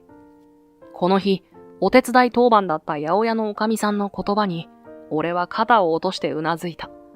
このところ、日比野さんは商店街に姿を見せていなかった。俺の店にも来ないので、自然と、料理を作りにマンションへ行くこともなくなって、俺を含めて商店街の誰もが寂しがっていた。すると、同時期にある噂が商店街を駆け巡った。それは近々、この商店街は再開発で消えてしまうというものだった。そんな。ここら一帯を潰して、新しい商業地区を作るそうだぜ。みんな立ち退きになるってよ。俺に噂を伝えた八百屋の店主は、悔しそうに膝を拳で叩いた。せっかく、どの店も客足が戻ってきたところなのに、悔しいのは彼だけでなく他のみんなも、もちろん俺も同じだ。断固反対しようという言葉に、俺は迷うことなくうなずいたのだった。そしてそれから数週間後、再開発を主導する会社、KB コンサルティングの社長が商店街へ視察に訪れた。帰れ！絶対に立ち退いたりしないわ。そうだそうだ。商店街の入り口で集まった人々が一斉に声を上げる。黒塗りの高級車から降りてきた50代くらいで恰幅のいい社長は、そんな俺たちをじろりと見渡して、まるで馬鹿にするように、はっと鼻で笑って吐き捨てた。無駄なことを。そんなに商店街が大事なら、この間に1円でも多く稼いだらどうだ。なんだと？すでに再開発は決定事項なんだよ。おい、何をしている？さっさと降りてこないか。助手席の窓を叩いて、車の中に呼びかける社長。するとドアが開いて、もう一人の人物が姿を現して、その正体に気づいた瞬間、俺たちは誰もが言葉を失った。ぼさっとしていないで、お前も皆さんに挨拶をしないか。まったく。申し訳ございません。うつむきがちに、社長の斜め後ろに立ったのは、キビノさん。皆さん、よろしくお願いいたします。あくまで事務的に、固い口調で頭を下げるキビノさん。俺の周囲や背後では、ざわざわと困惑する声が波のように広がって、裏切り者。どこかで、ぽつりとつぶやく声が、やけに鮮明に聞こえた。俺が社長のターゲットにされている間も、キビノさんはうつむいたままだった。ああ、君。こんなところはさっさと立ち退いて、別の職に就いたらどうだ？若くて健康というだけで、つける仕事は山のようにあるだろう。たとえ学歴などなくてもな。なんなら、私が仕事を斡旋してやってもいいぞ。そうだな。高卒であれば、地方にある工場なんてどうだ？今よりは少しは生活が楽になるんじゃないか？俺は何か嫌味を言われているのは分かったが、考えているのはそんなことじゃない。そこにいるのは、本当に、キビノさんなんだよな。なんだよ！向こうのスパイだったんじゃねえか。愛想のいいふりして、すっかり騙されたわね。彼女が足ざまに囁かれる間も、商店街の人々に反論することはなかった。ただひたすらにショックで、いつ彼女たちが帰っていったのか、視察がどんな結果になったのか、全く覚えていない。気づけば店に戻り、ただぼーっと椅子に座り込んでいたのだった。柳井さん、ごめんなさい。キビノさんが定食やおにぎりを訪れたのは、もう店内の掃除を終えた後だった。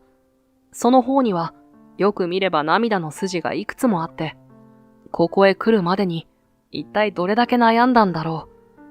俺は胸が苦しくなって、すぐさま彼女を中に招き入れた。私は、KB コンサルティング社長、キビノ厚夫の娘で、社長秘書をしている、キビノさやです。カウンターに名刺を置いて、改めて自己紹介をするキビノさん。その指先も、唇も、かすかに震え続けていて、相当な覚悟で俺の前に現れたことは一目瞭然だった。お腹空いてない？え？顔を上げたキビノさんの前に皿に並べた4食おにぎりを置く。今日は店を臨時休業にしたせいでたくさん余ってしまった。もったいないから食べてくれたら嬉しいと。でも私。すごく美味しいよ。キビノさんが考えてくれたおにぎり。見た目も面白くて、食べるのが楽しい。この商店街でも大好評なんだ。戸惑いながら、キビノさんはごくっと唾を飲み込んだ。そして、手を伸ばして、おにぎりを一つ手に取る。いただきます。おずおずと、ゆっくり口まで運ぶ。そして、ゆっくり味わうように噛み締めて、ごくんと飲み込むと、途端に、キビノさんの目からは、ポロポロと涙がこぼれ始めた。美味しい。すごく美味しい。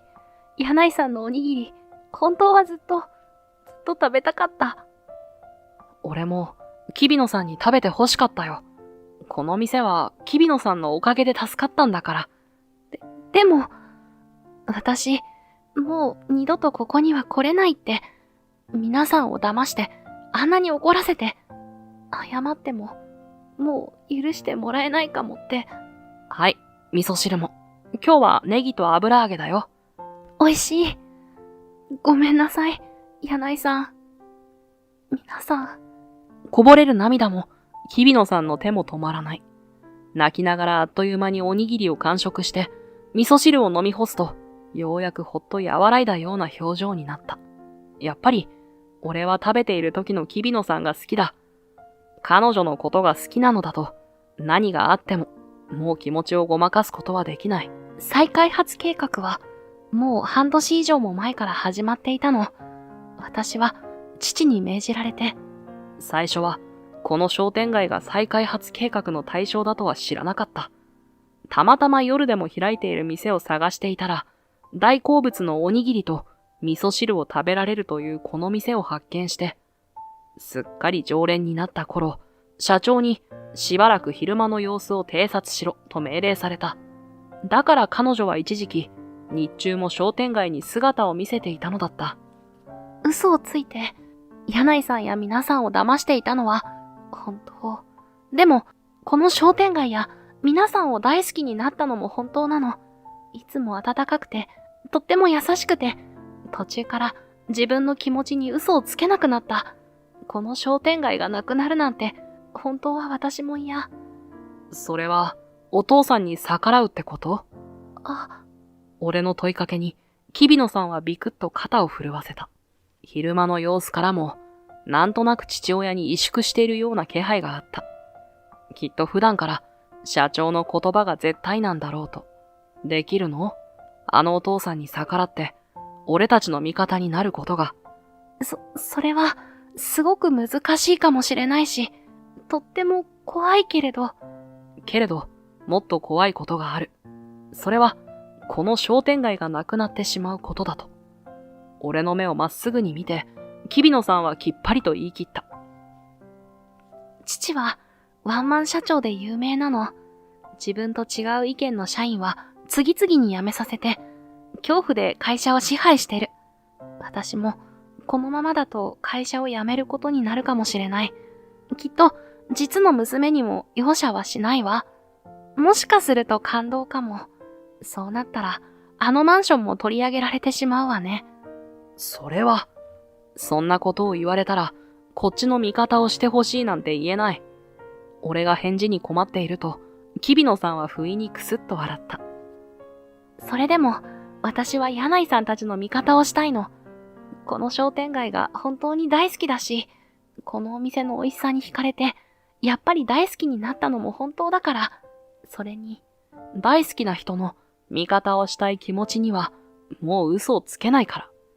日比野さんは立ち上がると、俺の耳元で囁いた。もし無職になったら、ここで雇ってもらおうかしら。皆さんが許してくださったら、だけど。頬をあからめて、日比野さんが眉を下げて苦笑する。俺は彼女の決断を後押しするようにうなずいた。きっと、ちゃんと話せば分かってもらえるよ。みんなも本当は、日比野さんが大好きだから。みんなっていうのは。柳井さん、むつみさんも含まれているって思ってもいいの？その一言があまりに効果てきめんすぎて、石のように固まった俺は、されるがまま、日比野さん、さやさんに抱きしめられて、燃えるように熱い顔で、コクコクと何度もうなずくことしかできなかった。それから1週間後、商店街の入り口には、再び日比野社長の車が止まった。立ち退きの準備は進んでいますか？もちろんこちらは立ち退き料をお支払いする準備ができていますが、まるで立ち退くことが決定事項のように、前回よりも柔らかな態度で社長は笑顔を浮かべて集まった俺たちの顔を見渡した。その時だった。待ってください。社長の隣にいたさやさんが、いきなり社長の前に飛び出した。何の真似だ、さや。私は。笑顔を消した社長に鋭く睨まれ、たじろいださやさんが言葉を詰まらせる。すると、頑張れ、さやさん。その言葉が自然に俺の口から飛び出した。そして、そうだ、頑張れ。頑張りな、さやちゃん。負けるな。俺以外の商店街メンバーからも、次々とさやさんを応援する声が上がる。実は、1週間前、彼女が店に来た翌日、俺はみんなを集めて真相を説明した。彼女が抱いていた思いを、俺が代弁してありのまま伝えた。この商店街を守りたいのは、本当はさやさんも同じなのだと。簡単には信じてもらえなかったが、この1週間をかけて、みんなは答えを出した。それが、この声援だ。皆さん。俺たちに向けられたさやさんの背中が小刻みに震える。そして、彼女はうつむいていた顔を上げた。私は、この商店街が大好きです。温かくて、優しくて、何より、皆さんの笑顔が素敵で、素晴らしい場所だと思います。はっ、そんなものに一体いくらの価値がある。場所の価値とはそこで生まれる金や物の量で決まるのだ。そんなこともわからないで、今まで私の秘書をしていたのか？この出来損ないが。お父さんだって、私が好きなものを知らないでしょ？何？フレンチもイタリアンも、私は全然好きじゃない。私が一番好きなのは、おにぎりとお味噌汁よ。そして、この人の作るものが世界一だと思ってる。突然こちらにつかつかと寄ってくると、さやさんは俺の腕を取った。俺を見つめて、彼女はにっこりと微笑みを作った。知らないでしょ、お父さんは。この人のお店は、今全国の人から注目されているの。美味しいおにぎりとお味噌汁を求めて、遠方からも大勢の人がこの商店街に詰めかけているの。ね、むつみさん。おい、さや。その男からさっさと離れないか。お父さん？いえ、社長。せっかくですから、あの資料を彼に見ていただいては。優秀な経営者である彼なら、きっと理解できると思いますから。急に口調を変えたさやさんは、再びにっこり笑って、スタスタと車に向かったと思うと、こちらに戻ってきて、一通の封筒を社長に差し出した。どうぞ、社長。そうだな。これが理解できれば、低学歴でもなかなかやるものだと見直してやる。機嫌を取り戻した社長は、にやりと不敵に笑って、封筒から資料のようなものを取り出すと、俺に差し出してきた。読んでみなさい。これは簡単に言えば、この商店街が建つ土地が将来、どのように価値を変化させていくのか、試算したものだ。早い話、この商店街がある限り、価値は今後も年々下がり続けるだろうという結果が出た。まあ、資料に書いてある数値を見れば、わざわざ説明は不要だろうがな。ここまで言えば、君たちにもわかるだろう。我々はこの土地の価値がゼロになる前に手を打たなければいけないんだ。それが仕事なんだよ。君は何屋だったかな？せめてそれだけは理解してもらいたいものだが。黙り込んだ俺を見て、社長はニヤニヤと勝ち誇ったように笑う。再開発事業の専門用語と複雑な計算式で埋め尽くされた、明らかに素人の俺たちを言いくるめるべく用意された資料。ここまで難解なものは以前の仕事でも見たことがなかったが、数値間違っていますね。なんだと？ああ、計算式と結果が合っていないんだな。正しい数値でグラフを書き直せば、この土地の価値は50年後までおおむね横ばいに推移するはず。ですよね、社長？社長の顔色がさっと変わり、同時に商店街メンバーからどよめきが起きる。わなわなと震える社長の口から、なぜというつぶやきが漏れた。なぜおにぎり屋ごときが？むつみさんは T 大の数学科出身よ、お父さん。俺に代わって、さやさんが疑問に答える。社長が低学歴だと馬鹿にした俺は、国内最高峰の大学、その中でも超難関の学部出身。そして、卒業後は、1年前まで国内最大手のメガバンクに勤めていたと。社長が、と言ったっきり言葉を失うと、俺たちは目配せをしてうなずき合った。作戦成功だと。わざと計算ミスだらけの資料をお父さんが用意しているみたい。数日前、さやさんが電話で俺に教えてくれたのだ。さすがにコピーを手に入れることはできないが、俺なら目を通しただけで社長の企みに気づけるはずだと。先ほどはタイミングを測ってわざと資料について言及してくれたのだった。なぜそんな人間がおにぎり屋など。その答えは、社長こそご存知のはずでは？私が。なぜなら、父も俺と同じ大学の出身です。俺の父は、柳井。父の名前を俺が口にした瞬間、社長は糸が切れた操り人形のように、その場にドタッと尻餅をついた。柳井だって？君は柳井の息子だと。そうです。社長の同級生は、俺の父親です。そこまで言って、俺は社長の腕を引っ張り上げた。そして無理やり彼を立たせると、そのまま腕を引いて歩き始めた。どこへ連れて行く気だ？俺は答えなかった。そこに到着すれば、社長は全てを理解するはずだから。まさか。その建物を見上げて、社長は愕然として言葉を失った。そう。俺が彼を連れてきたのは、自分の店。亡き父が作った、今はボロボロな定食やおにぎりの前だった。おにぎり。やはりボロボロな看板を見上げて、社長がぼそりとつぶやく。そんな彼を残して、俺は一旦店の中へ。そして戻ってきた時には、皿の上に一個のおにぎりを乗せていた。どうぞ、食べてください。これは。社長の手がブルブルと震えて、なかなかおにぎりにたどり着かない。俺はその手に、やや強引におにぎりをつかませた。どうぞ、社長。まるで拒否するように、ぎゅっと目をつむる社長。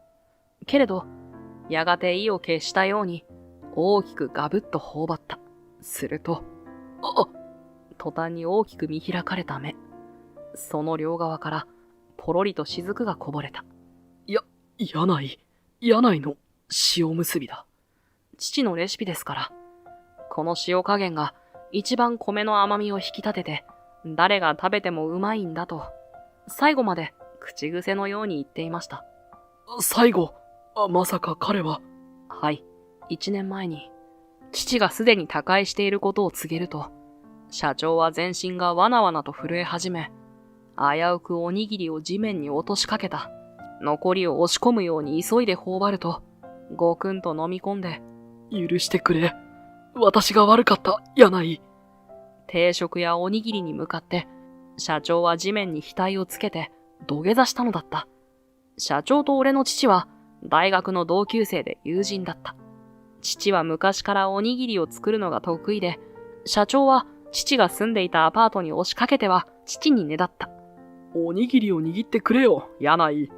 塩むすびがいいな。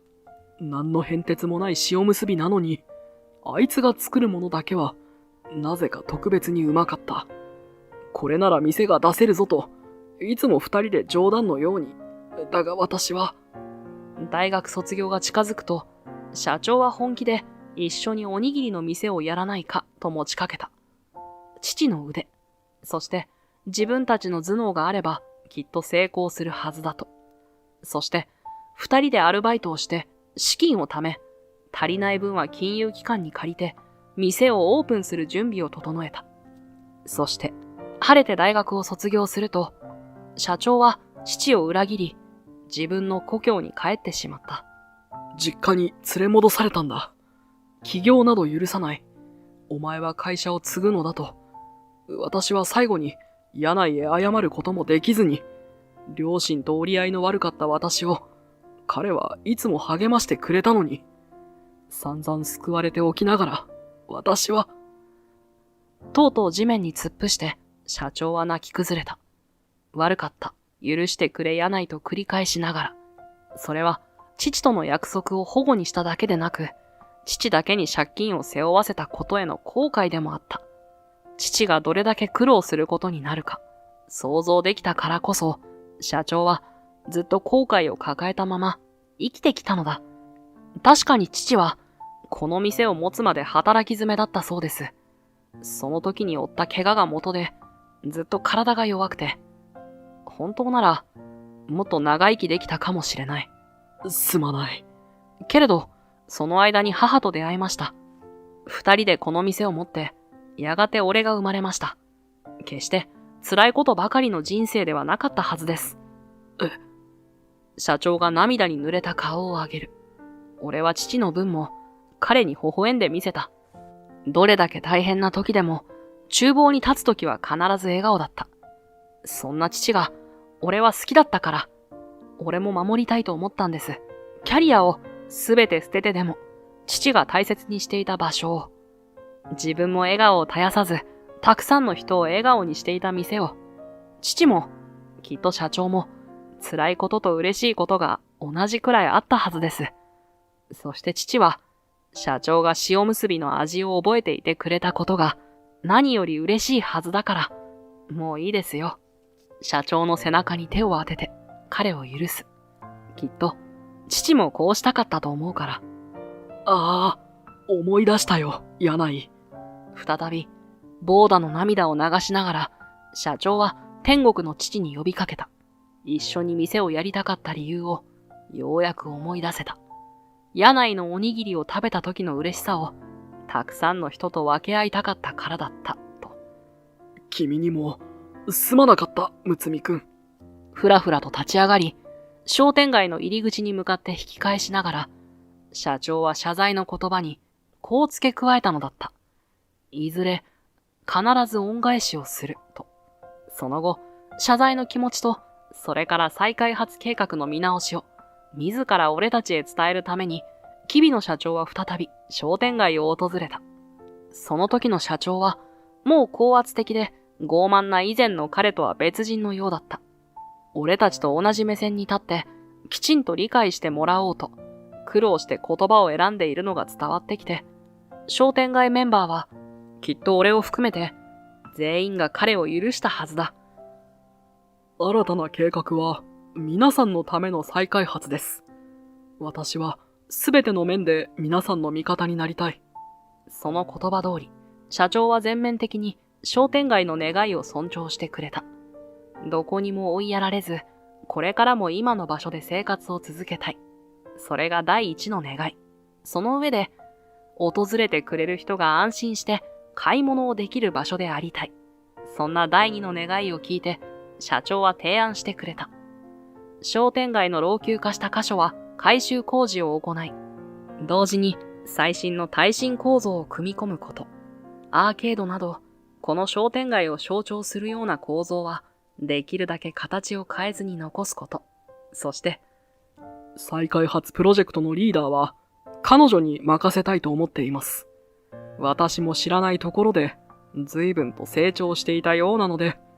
そう言って、社長が紹介した人物は、さやさんだった。初めて自分に向かって意見した姿を見て、社長は彼女への態度も改めたそうだ。さやさんだけでなく、他の社員たちに対しても、彼らの言葉に耳を傾け、意見を取り入れるようになってきた。そんな風に、さやさんは嬉しそうに教えてくれた。やがてスタートした新たな再開発プロジェクトは数年後に大成功を迎える。若きリーダーの頑張りと、懐かしくて新しい、そして安全な商店街の姿は多くの人の関心を集め、昔のような賑わいを取り戻してくれるからだ。定食やおにぎりが繁盛を続けたこと、また、俺がおにぎりに関するイベントを企画して、定期的に主催するようになったことも、それに一役買っていたらいいな、と思いながら、俺は今日もせっせとおにぎりを握っている。父の分までたくさんの人を笑顔にするために。お前たち、まだ結婚しないのか？柳井の息子である君に早く私の息子にもなってほしいのだが。こんな催促をしょっちゅう受けながら、お互い忙しいこともあって、つい先延ばしにすること数年。とうとう俺とさやさんは、社長のもとへ結婚の挨拶へ向かった。俺は手に一冊のノートを携えながら。やっとか。まったく、待ちくたびれたぞ。上機嫌な社長に挨拶を終えた俺はノートを差し出す。これがあったから、自分は父と社長の関係を知っていたのだと。これは。はじめはいぶかしげに、けれど次第に真剣な表情になって、社長は食い入るようにノートを読む。そして、ポタンと紙の上に雫が落ちる音がした。父が残した日記です。そこには、社長を恨む言葉なんて一言も書いていなかった。離れ離れになってからも、無理をしていないか、体を壊していないか、あなたを心配する言葉ばかりで、あなたについて書いた後は必ず。あ、私もだったよ、柳井。俺が最後まで言う必要もなかった。社長は父の日記を抱きしめて、ポロポロと大粒の涙をこぼし続けた。また、キビノに会いたいという父の字を読んで。ありがとう、柳井、睦美くん。もう、あんまり泣くと、結婚式で流す涙が足りなくなっちゃうわよ。ねえ、むつみさん。そうですよ、お父さん。おう。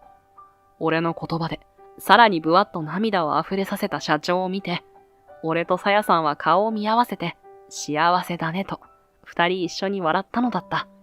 人それぞれ大切にしているものは違うから、これこそが一番なんて押し付けられない。けれど、人が一番大切にしたいと思うものは、最愛の存在が心から大切に思うものなのかもしれない。それを守ってあげたいと思うとき、心には勇気が宿る。他のすべてを投げ打っても、決して後悔しないと思える。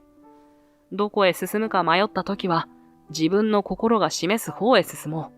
その道を選んだ自分は間違っていなかった。たとえ最後がどんな結果でも、きっとそう思えるはずだから。